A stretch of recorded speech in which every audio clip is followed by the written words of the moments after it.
Bonjour. En 1982, l'INSEE a adopté la nomenclature des PCS pour étudier la population française. Mais si celle-ci repose sur la volonté de créer des groupes homogènes socialement, nous verrons qu'elle présente cependant de nombreuses limites. La nomenclature des professions et catégories socio-professionnelles cherche à classer les individus dans des catégories présentant une certaine homogénéité sociale. Pour cela, nous retiendrons 6 catégories.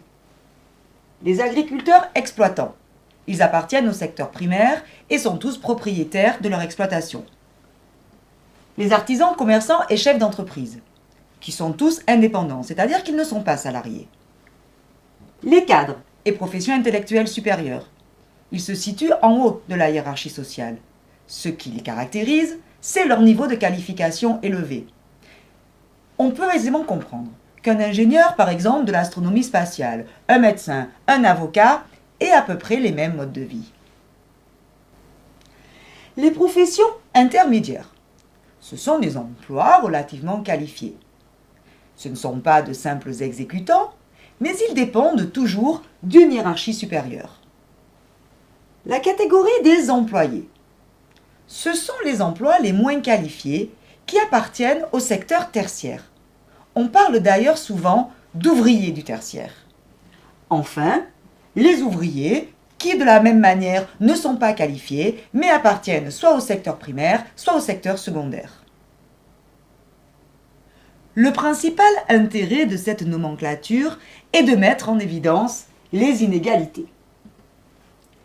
Dans ce tableau, les agriculteurs, artisans, commerçants ont été regroupés en une seule catégorie. Ils ne sont pas salariés.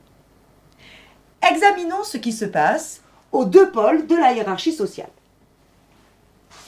En 1995, sur 100 élèves entrés au collège, en moyenne, 39 étaient issus d'une famille d'ouvriers et 15 étaient issus d'une famille de cadres. L'explication est simple. Les enfants d'ouvriers sont bien plus nombreux que les enfants de cadres. Que se passe-t-il à la sortie du lycée ? Quelle est la répartition de ces élèves dans les classes préparatoires aux grandes écoles ? En 2002, sur 100 élèves inscrits en classe préparatoire aux grandes écoles, 56 en moyenne, soit plus de la moitié, étaient issus d'une famille de cadres et professions intellectuelles supérieures, contre seulement 9 en moyenne pour les enfants d'ouvriers. Ce constat des inégalités scolaires se retrouve à tous les niveaux. On peut ici déjà faire référence à l'analyse sociologique relative à Pierre Bourdieu. Pour lui, les inégalités trouvent leur explication dans le capital culturel.